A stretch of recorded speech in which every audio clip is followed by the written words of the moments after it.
I wouldn't agree that the degree in itself loses its value. If you pursue a degree and if you finish it, you force your mind to bring loose ends together, to combine the knots, to really see the whole in your field, at least for once. How are Indian students faring academically? I think it's very difficult for outsiders to understand it, and it took me years to get a glimpse of understanding, a little piece of understanding for democracy. Do Indian students come for skilling as well, or are they largely degree bound? The German universities the big ones, are really big institutions. And to make a big institution move fast is very difficult. What is the future of education? Who is an educated person?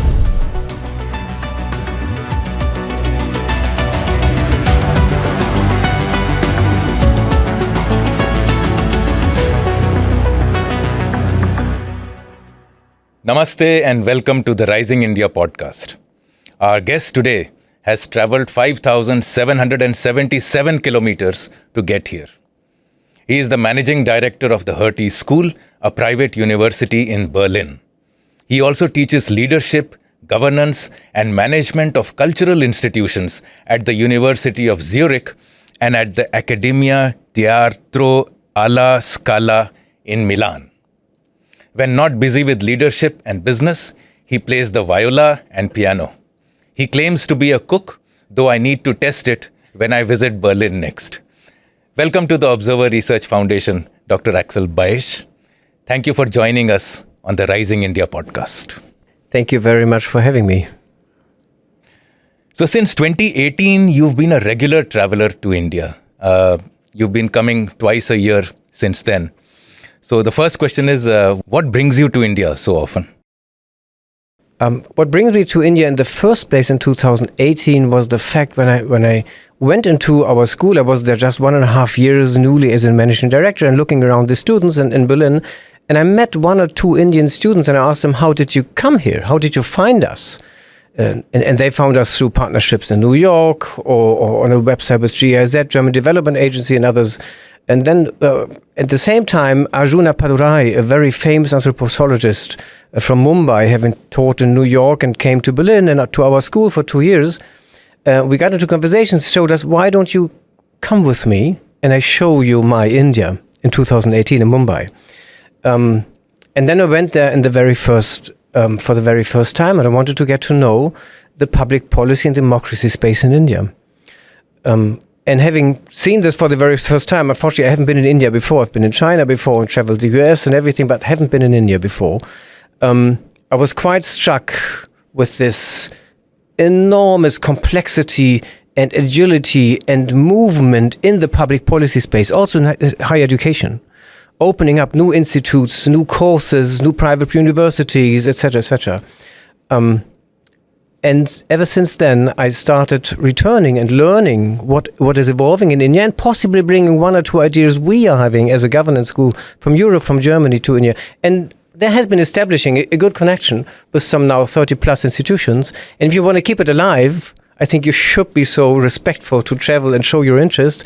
And we learn so much. And by now, we have just very many research and students or whatever, net connections coming out of this. How many students are there from India in Hertie School? Our school has at the moment about 850 master students and PhDs in the field of public policy and international administration. From India? And no, in general, about 50 nations. And from India, we have about 120 at the moment. So it's quite a significant cohort, but then you're the largest democracy on earth. What can we expect? Of course, we can expect brilliant students from India. So since you mentioned democracy and public spaces, etc., so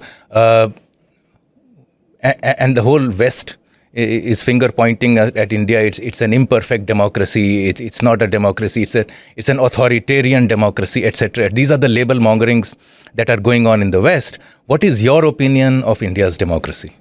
I don't think that label is going on in Germany, to be honest. If you okay, I personally don't think so. There might be criticism of the one or the other party, of the way you go about certain things, yes.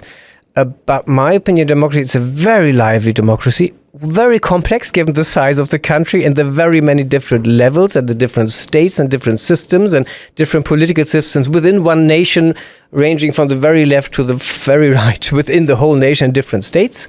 This is far more complex than it is in Germany. It could be compared a bit to the European area, although it's still 3 times as big.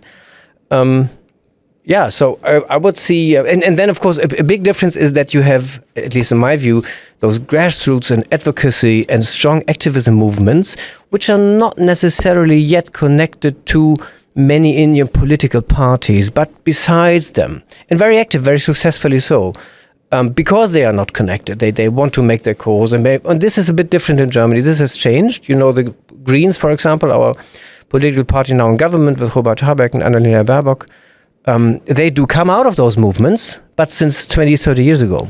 So we already have in common, we have strong ties with them. It doesn't mean that we have solved all the issues, but if you are an activist in Germany, have an issue, you usually do have ties to a political party, so the content you're discussing has an easier way to reach really the politicians which decided. That might be a bit different. Because in the democracy rankings by Freedom House or by VDEM or these other haloed institutions, put India right at the bottom or among the bottom decile, I would say, as far as its democracy goes. So I don't understand this dissonance, because we are, from here, we are living in a deep, rich, it may be noisy, but it's a deep, rich and a very, very strong democracy. When there is a change of voting pattern, the new government comes without any problem, unlike even United States, for instance. Yeah, I would absolutely agree. It's a very lively democracy.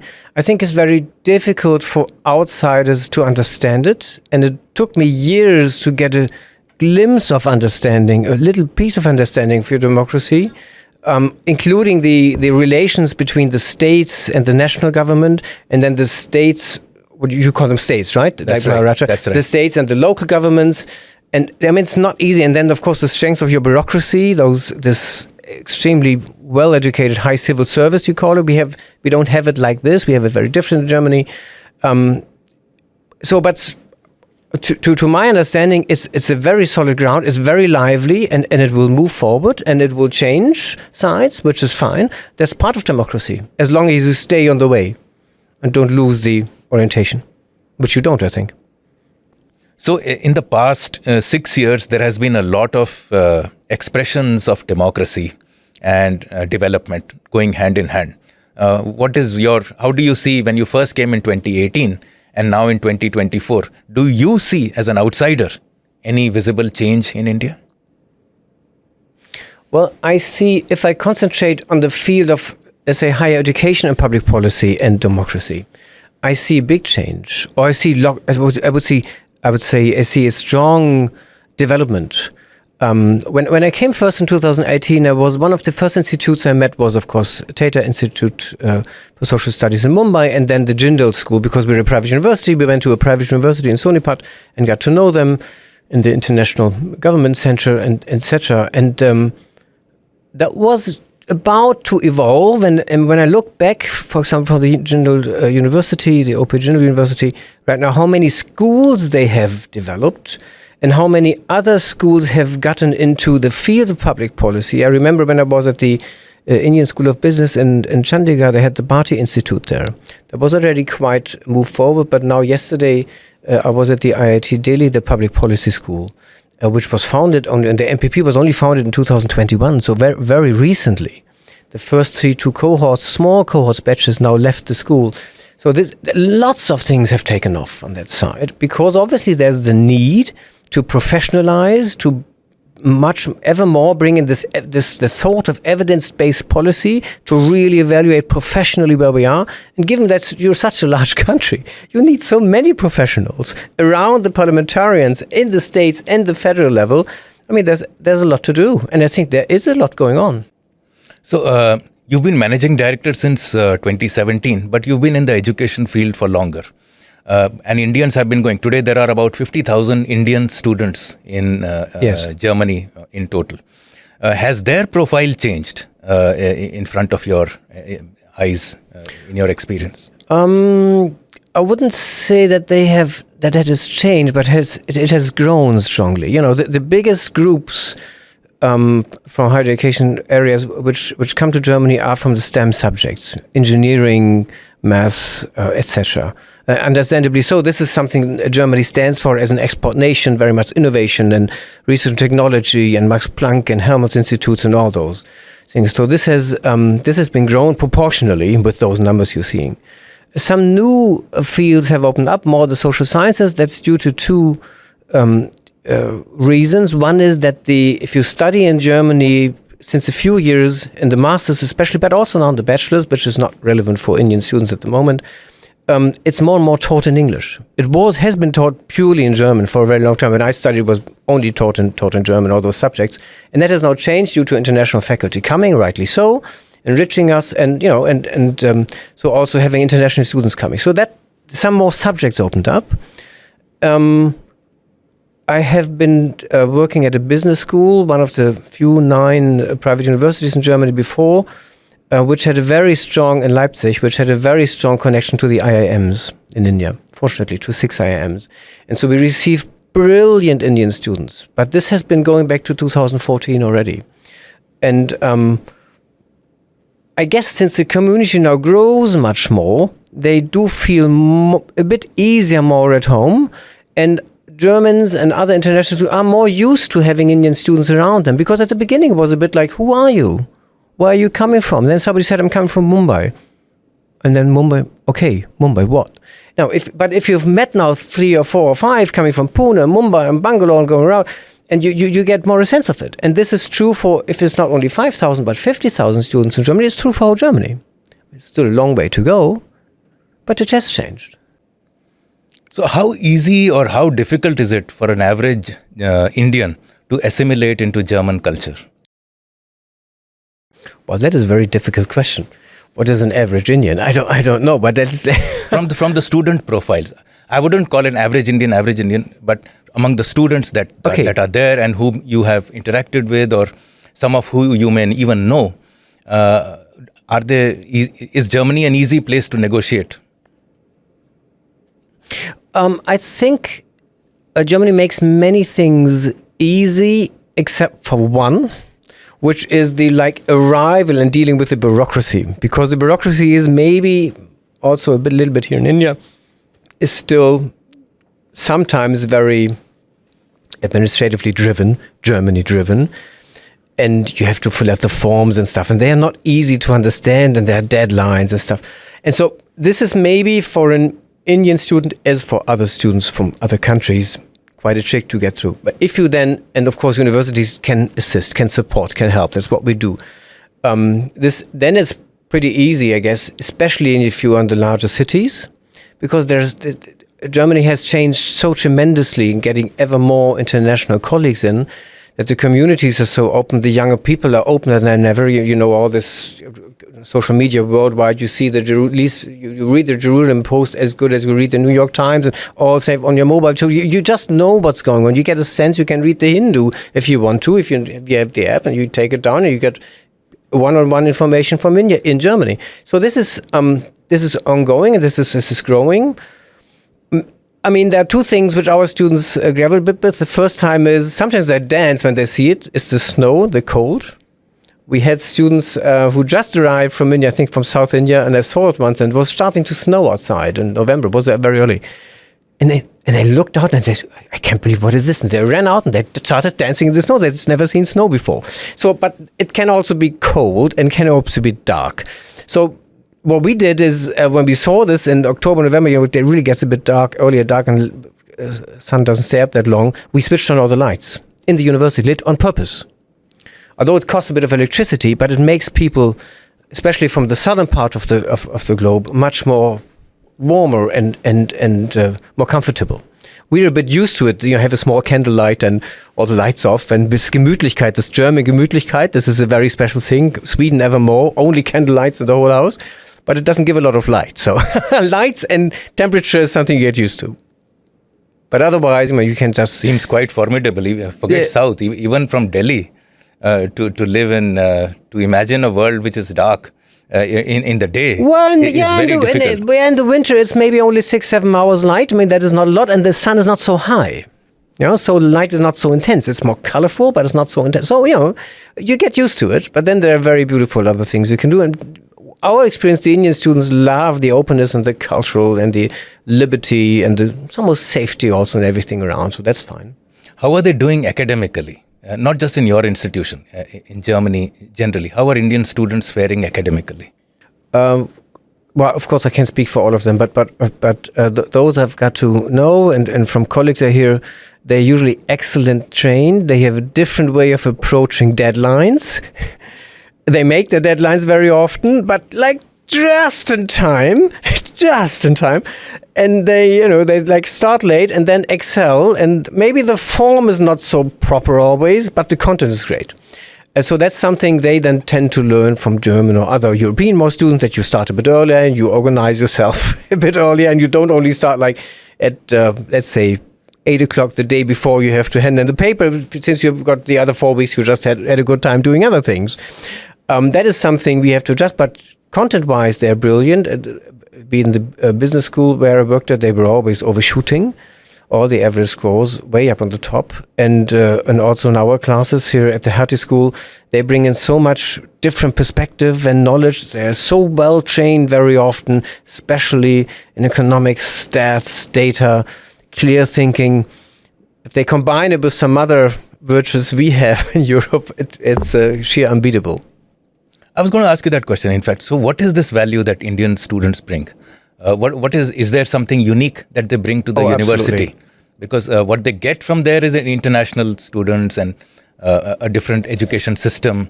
But what do Indian students bring to German universities? Well, of course, apart from their culture, and that is a very, very important thing, what they bring to the university, the colorful, the sense, the idea, the sheer image when they walk around and look in great hours. Apart from this, and this is very enriching, they bring a different way of tackling, especially in the political sphere, but also in the corporate trade world, problems, looking at problems. So just really bring a different perspective to see to the same problem. They just perceive it completely different, which is fine. And then sometimes a very creative way of going about it, which we haven't thought so before. Give us an example.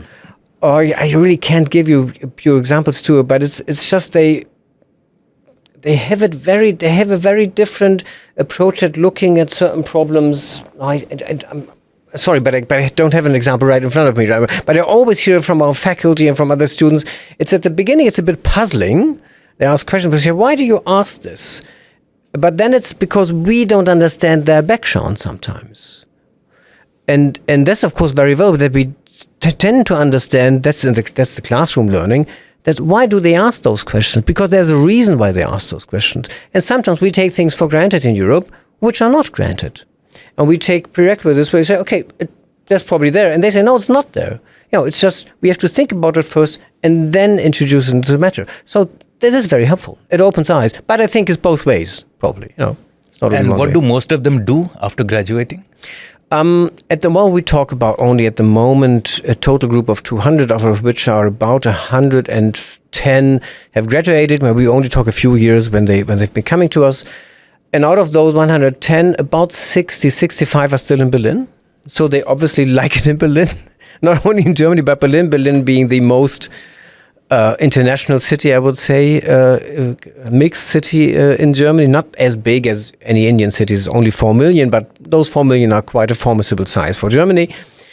And they obviously like it there. They are working in jobs which are close to their profession. And what I thought at the beginning when we started this going back and forth, they would rather early go back to India with their knowledge. They don't.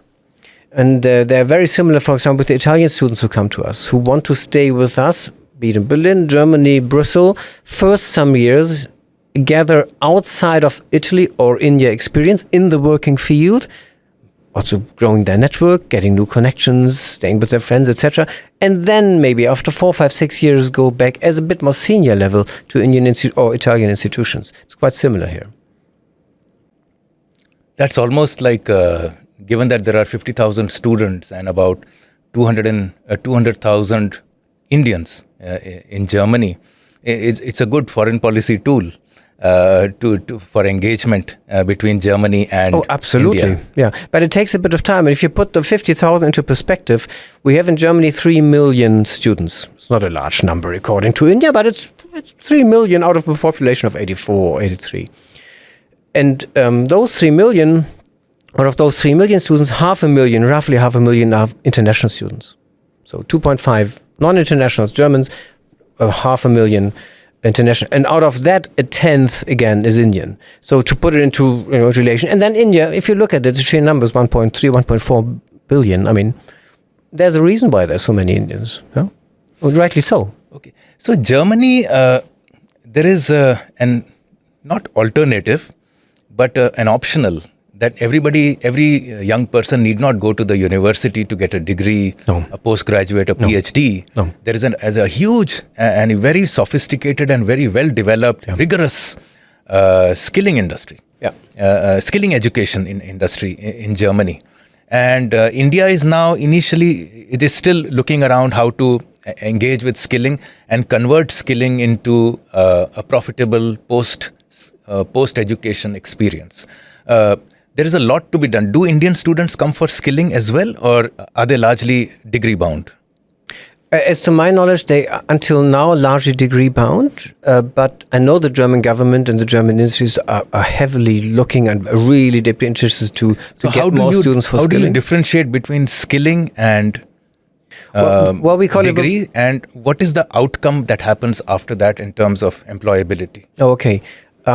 I think in English it's vocational training. This is what we call it, and it's a very regulated industry in Germany. It is you really and it's separated between trade and those and the handicrafts, but both are regulated. There are chambers who regulate it in cities in areas, and you have to go through a 2.5-year or 3-year training, be it a hairdresser or a plumber or electrician or whatever that is, at anything, many jobs. Very complicated, and you have to go to school while you are in the company. You have to write tests. You have to write an exam at the end. You have to have a practical exercise and test, and then you get a stamp, and then you get a real testimony. You say, okay, now certificate. Now you are allowed to do this, and then you're allowed by law to do certain things. And the company which employs you, or the private, let's say, house owner who gets a plumber who's certified knows, okay, in case something goes wrong, everybody's insured because he has that certificate, really knows what he's doing. And that has been in Germany for a very long time and a very successful model. It takes a bit of time. Sometimes things in Germany take a bit of time because 3 years is a long time. You don't earn a lot of money, but you have a very valuable degree.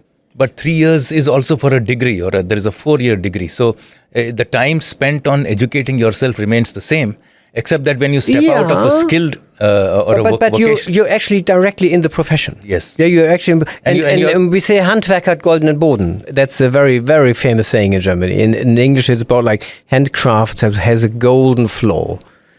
If you know a handcraft, if you translate it as Handwerk, then it's really you're never going to be out of job, and it's always needed. And there are ways to skill it up.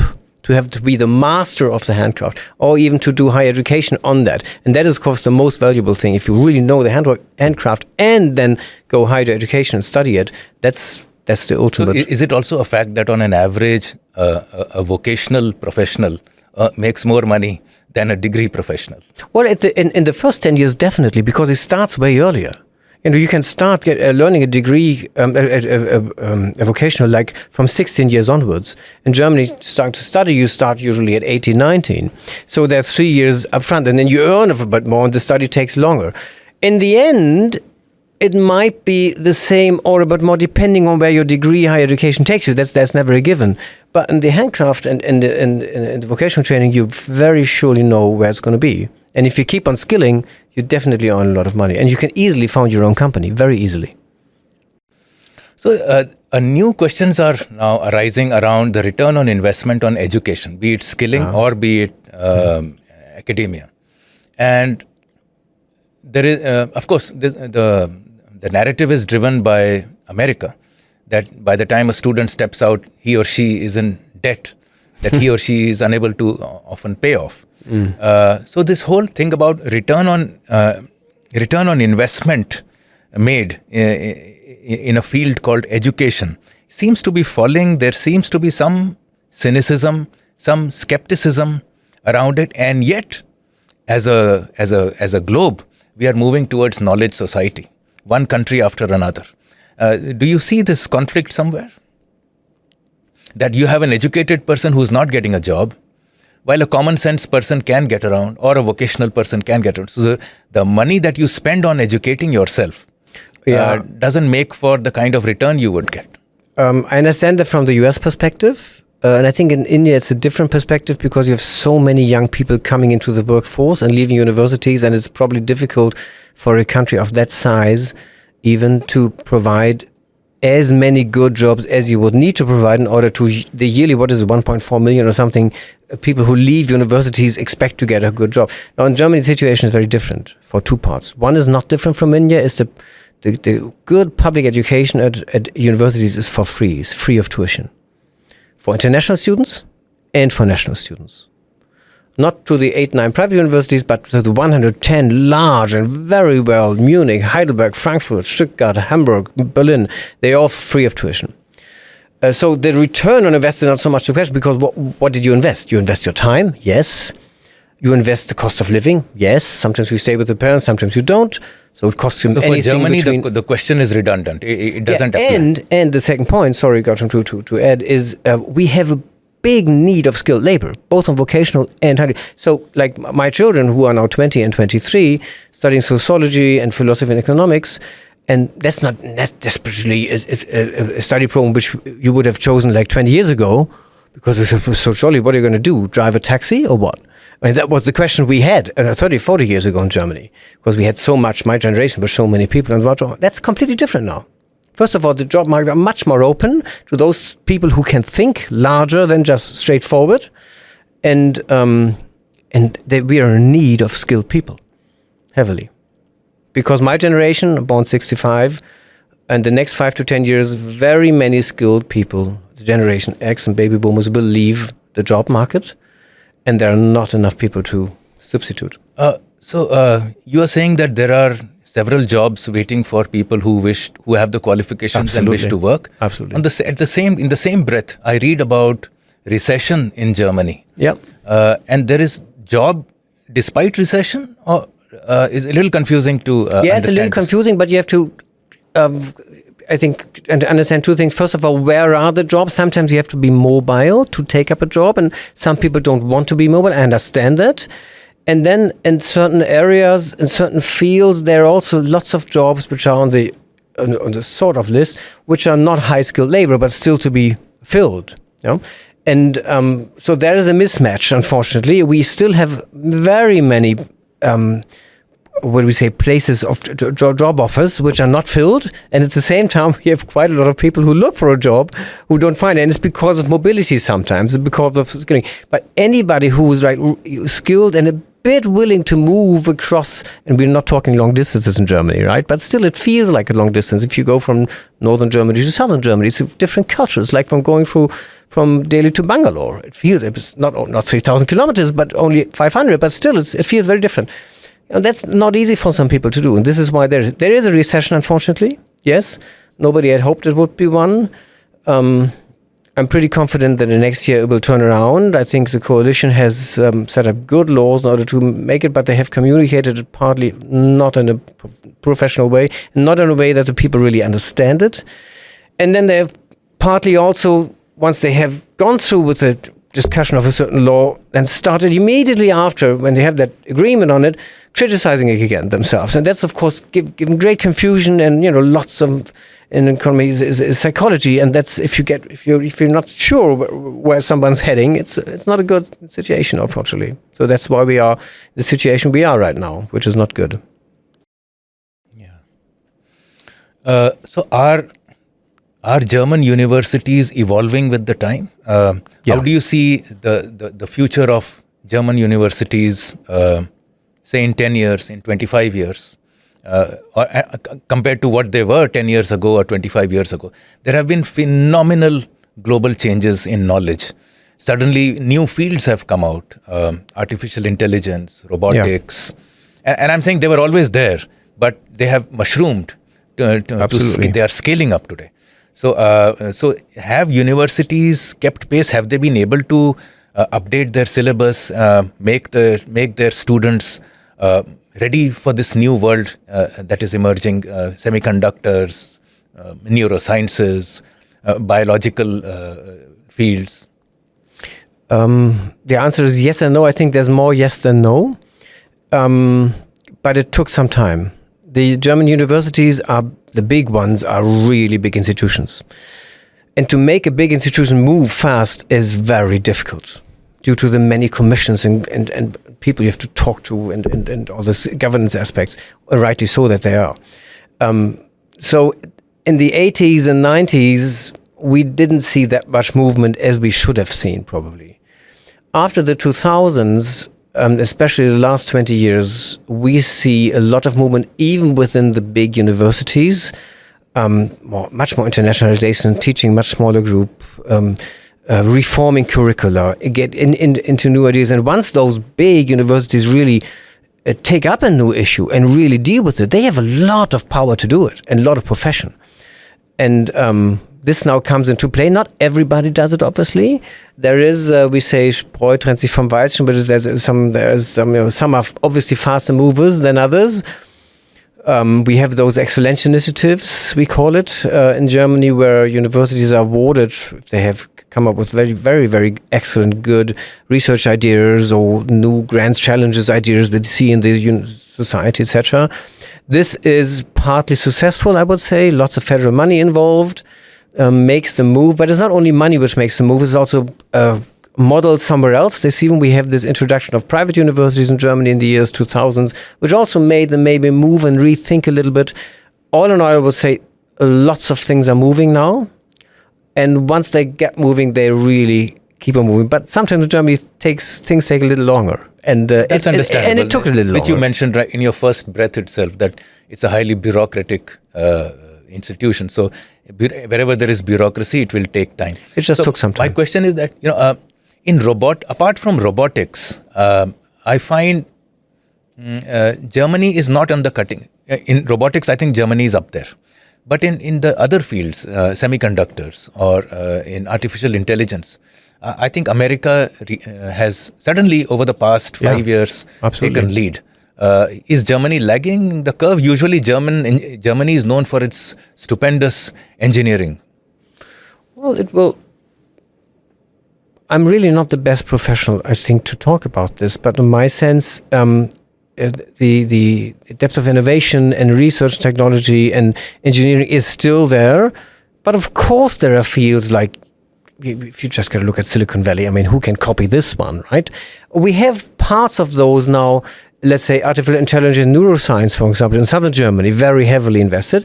But the sheer scale of those things are somewhere else, like in the US, just very different. We got to acknowledge this, also in higher education systems. There just once was a pledge now, some years ago, where a billionaire invested into one of those universities in California. I think the sum of, was it more than 100 million or 150 million or 200 million US dollars, an unbelievable sum, and created some more than 100 chairs in sustainability alone. I think 150 chairs, professorships.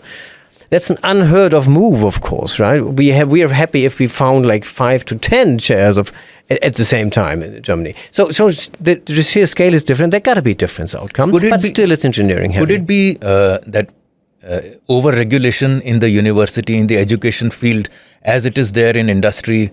Because Europe, and not just Germany, the European Union itself, I think like when sitting in India, what we see is that the European Union has regulated artificial intelligence out of the continent. They have made huge rules, regulations, and all kinds of checks and balances before any industry is even ready to scale up. So could that be happening in the universities as well? Over-regulation, hyper-bureaucracy? Yeah, I don't see this because universities are more and more self-governing entities, and the politicians have seen this. There have been strong acts in liberating universities from strong... There is no regulator for you. There is no... Well, no. There are regulating bodies. No, don't get me wrong. Absolutely. and we as a private university, for example, have every 5 to 10 years re-accredited our programs, and there come professors and faculty from public universities and check us, etc. Yes, but the tendency is not to over-regulate. Some colleagues might disagree. I don't see that, but really rather to set the frame in order to make you move forward, because we know we need to move forward. And the impetus coming from the strong German universities from themselves is quite strong. And I don't think politicians will go against it. Quite the contrary. The general tendency is to try to decrease regulation. Not always as successful and as fast as it should be, but the tendency is not to put ever more regulation in place. So let me go one step deeper. You are coming here, you are tying up with universities in India. You may also be tying up with universities in America, in United Kingdom, rest of the world, etc. Yeah.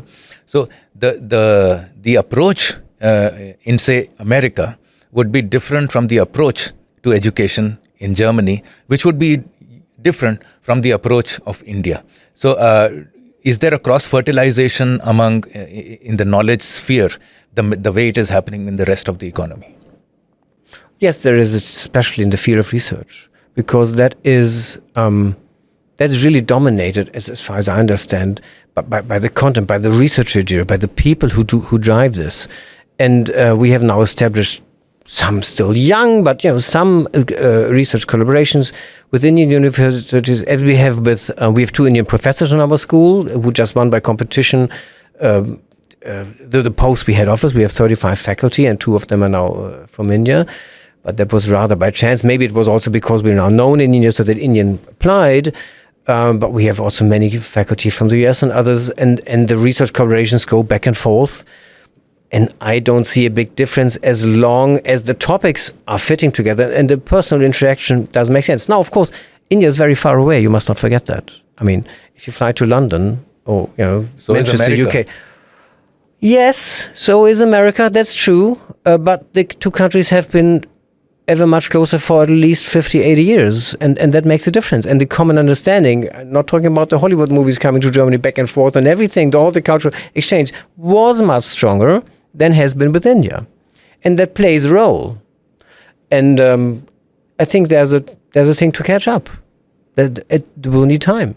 And there's a reason why there are not as many German students. Of course, the sheer numbers game also comes into play, but in India, as Indian students are in Germany, it also is a matter of knowing what your country really is. It's not just all those beautiful things we see in here, but it's also the modern India. And not a lot of people are aware of it. Okay. In the world today, there is a surplus of education. There is a surplus of information. In fact, anywhere you go, you have to duck to avoid a stream of information that is being thrown at you from every possible outlet on the internet and social media. That is a problem. Even now on educational courses. And in such a world, what is the future of education itself? Forget the universities. What is the future of education? Who is an educated person? That is a rather philosophical question and a very difficult one. I would like to have Klaus Horelmann now at my side, who's a senior professor from Bielefeld with us since a long time, who's one of the best teachers I know in the field of education. He will probably get the right answer. But let me try.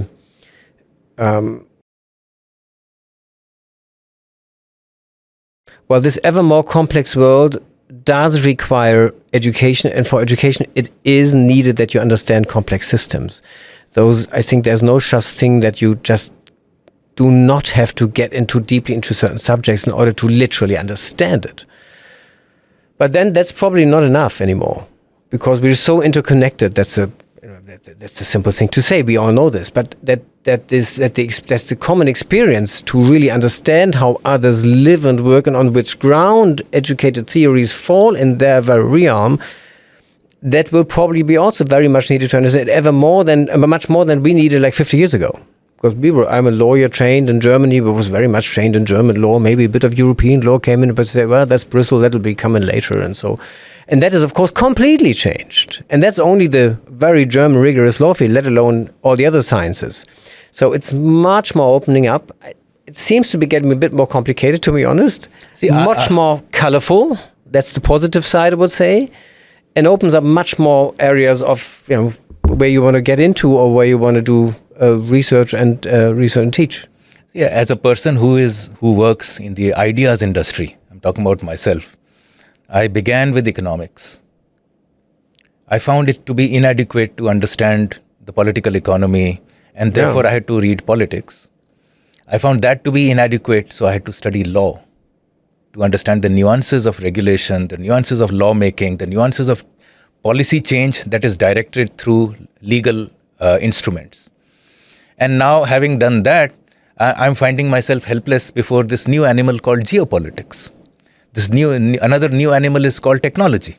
So there is a constant learning process in my industry, which is the ideas industry, for me.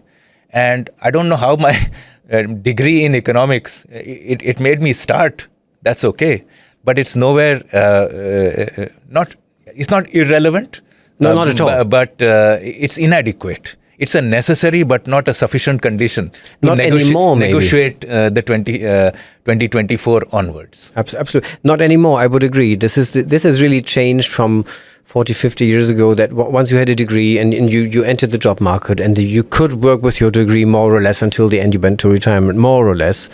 That has completely changed. I think it's a great opportunity for students to start with a bachelor's program, then get into work, then add one master to it, maybe in a different field, like you did, or like you just laid out, and keep on working, changing the field of work. When people do change work, the younger generation, much easier. You began with environmental, your thesis was an environment, and today you are talking about management, and you are talking about governance, and you are the managing director of a policy school. Yeah, but that's true. I made twice changes in my life, but I think today the younger generation makes them ever more often, even after 4 or 5 years. So when I studied law, indeed, in law it was environmental law, which was of higher interest to me, water resource management in Germany and international. But at the same time, I was very much interested in producing opera and making art. And so with that then, after finishing my studies, my father was a bit astonished. I said, I'm going to work at an opera house. He said, what exactly is this? First as an associate to the managing director and etc. then, and I had produced operas while studying already, some rock operas, by the way. Oh, is that so? Oh, yeah, absolutely. I need to know more about that after this conversation. Here you go. And we had a lot of fun, and we were called the Students All-Stars Company. We really rented big opera houses and some stuff. So, and then I went into that one, and after 20 years of managing opera, in the last 10 years managing opera in the Deutsche Oper Berlin, I was doing an executive MBA in Birmingham, and that opened up again the world of what else is there to manage. By the way, I was also quite astonished to what I was actually doing, managing as a lawyer. Trained lawyer companies is not really what you get trained as a lawyer. You just learn it by yourself. So it was very helpful. And after that, after another 5 years, I said, okay, let's see what else is out there. And there came higher education, especially private higher education, because I'm more into this dynamic field. Now, public universities also changed, but private universities are much smaller, much more dynamic and independent of state subsidies, etc. And so this was the second turn, indeed. Yeah, that's true. In fact, I find music, I too play a lot of instruments. Music is almost like a discarded half-brother of mathematics. So music and mathematics do go together intuitively, because there is beats, there is scale, there is complexities, there is layering, and same in the mathematical formulas. And I find a lot of our young people who are focused on engineering, on mathematics, on the sciences, physics, chemistry, somewhere give up or are not appreciative of music, which is, if you are a mathematician, to me, a mathematician who doesn't appreciate music cannot go together. And yet they are able to give it all up. In fact, to me, music, since you mentioned opera, etc., music is the binding force of all knowledge. It's the absolute abstraction of knowledge.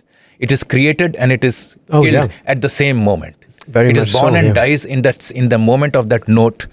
Tung. Absolutely. And it's born and it's dead. Yeah. Those kind of abstract fields, they influence your learning, the way you learn, and particularly complex fields such as mathematics. But let me come back to our conversation. We digress. Absolutely.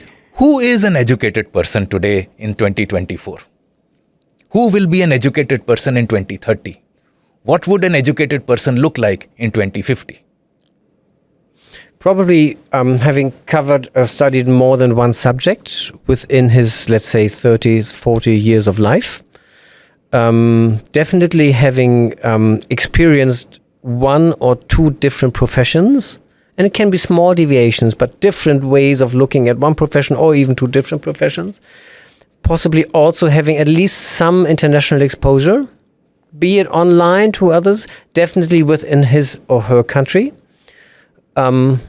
And all of this, and it definitely, we talk about, of course, about this data and artificial intelligence and mobile. We don't have to even talk about this because this is part of it. You cannot deny not being part of it anymore. Even the musicians, I mean, if you just look at concerts, here we have it again, they don't have the music sheets anymore, no? They have this iPad. Oh, they play it even in concert from the iPad, and they have that under their feet. Oh, you're right. And they don't turn the pages like this, but they do like this. I watched the Berlin Philharmonic. Absolutely. And they were using iPads. Some of them were using iPads. Yeah, absolutely. So, it's all, and it makes certain life easier. And I always like to have my sheet music with me and take the pencil. But it's great. So the many things we can learn again. So this is something which is really interesting. It's more than one. Definitely international exposure, mixed with work experience, all of this. Because the most value that has been added to any country, any industry, any company is that of an entrepreneur. And very often we see across the world, the entrepreneurs are, college dropouts, or they didn't have adequate money to fund their education, and then it was forced entrepreneurship that has scaled up to billion-dollar corporations. And those I find in terms of delivering value, I'm not saying that's the only value, no, certainly not, but in terms of delivering value to society in the form of value creation, job creation, wealth creation, taxes, the entrepreneur, many of whom are technically uneducated, are driving it. So to me, these are the entrepreneur is a highly educated species. I wouldn't even call him a person. They think differently. They apply their minds differently. There is a different kind of creativity. There is a different kind of a can-do among entrepreneurs. And I find going forward, in a world where there is excessive information, in a world where degrees are gradually losing relevance, in a world where multiple subjects, knowing adequate knowledge of several fields is the future, I think it's the entrepreneur who is an educated person. How would you see that? Oh, it's an interesting, absolutely perspective. I wouldn't disagree with it, but I wouldn't limit it to that. I wouldn't agree that the degree in itself loses its value. I think if you pursue a degree and if you finish it, I'm not saying anything against people who have not done it, but you do at the end, you force your mind to bring loose ends together, to combine the knots, to really see the whole in your field, at least for one, let's say half a year before the exams, because you're forced to do this. I think this is very helpful. This moves you forward. Not saying anything against those who have not done it. They have mostly very good reasons, and I know some very good Indian friends who have dropped out of IIT or something and then were very successful entrepreneurs, and absolutely, but they are probably the exceptions to the rule. I think they are not the rule. Who is so brave to do this and to really pursue and cling to it? They are more and more coming. And in Germany, for example, we had a culture of looking at this as a failure until, let's say, 30 years ago, 40 years ago, which is a pity. In the US, they always looked at it very different. I don't know how they look at it in China. But if you drop out, or, you found a company and you don't succeed, we said, well, and then, of course, there's the other view to say, okay, you fall down, you move up, and off you go, and you've learned something, no? You've learned something what you should not do. And that has changed in Germany, fortunately. we do have a lot of startups and incubators and all this, which is all over the world now. So we do value them, see them very differently, fortunately. But I think it's not the only way you would perceive an educated person. And Germany, land of philosophers and technicians, and I don't think so. I think it's one way looking at it. I understand it, but there are other ways looking at it too. I agree with that. But now let's look at this young person who is getting out of college today, or university or skill or whichever field, and has a 40-year working life in front of her. What is the core skill needed? Now, if you are telling me that is, for example, economics is not adequate, politics is not adequate, technology is not adequate, geopolitics is inadequate. So there is a constant learning. So to me, the only skill that a young person ought to have is the ability of learning, which is learning. How do you learn to learn? Yeah, that is super true. I mean, I would not say economics is inadequate and AI is inadequate and laws inadequate. I would not say this, but it might not be sufficient to carry you through all those 40 years. So the ability to learn and to be open to new developments and to see and to realize when things are changing in the world, and the ability to react to this if you want to. And it can be within your company to react to things and come up to colleagues and say, look, there's something happening. Don't we want to think about it instead of just continuing doing what you've been doing because, nobody tells you different. Inertia. There is a working inertia. So you continue to do what you're doing unless you're forced. That's a law of physics, the rate of change of momentum. Yeah, and if you have this ability and if you this competency to react to it and the ability to spot it, to see it and keep within yourself the openness of change, and we know change is not easy. I've changed, for example, my city where I was working in 7 times when I was in theater, because in theater you just change cities. You don't stay there for like 40 years, 3 years here, 2 years here, 4 years here, which is exhausting a bit sometimes. After the 4th, 5th time changing cities, making new friends, you say, "Oh, must I do it again?" Then here we go, we do it again. And so this is, but if you keep that openness and then that is something which is of high importance, I would say. So where are you now off to after this? You're going to Rishikesh, you told me. Now, why Rishikesh? Why not Chandni Chowk? Well, first of all, I don't know Chandni Chowk. Chandni Chowk is the center of Delhi, is the noisiest place on this planet. Here we go. Thank you very much. Okay, the reason I'm going to Rishikesh with my colleague Nitish Singh, who's our representative here for Southeast Asia for the Hertie School, is we need some time to think. And he told me there's a very beautiful place at the Ganga River, which I've only seen in Calcutta, and that was, I think, a very different part of the Ganga River I've seen in Kolkata. And he told me, if you can spare like 2 nights, I'd like you to take there, that we can think about moving forward the relations between India and Germany in terms of higher education, in the policy space, and reflect a bit of what we've done the last 6 years and thinking forward the next 2-3 years. And I need that time with him. He needs the time, I think, with me. Me bringing over our ideas and our perspectives from Germany, and him reflecting and challenging me on certain issues, and sitting together in a car and driving from one university to the other to the next meeting is fine, but doesn't give you the calmness and the peace and the quiet of peace of mind to really open up. And this is what I hope to be able to do in this seemingly very beautiful place. So let me add one idea for you out there when you go to Rishikesh. It's a holy place. There are spiritual vibrations over there. You can get sensitized too. And most important, you can experience silence there. And I think silence is a crucial part of an educated person. I agree. Thank you very much for being with us, Dr. Baisch. We look forward to seeing you again, and best wishes to you. Thank you very much. It was my great honor and pleasure to be able to talk to you, Gautam. Thank you. Thank you for watching. We'll be back again. Until then, namaskar.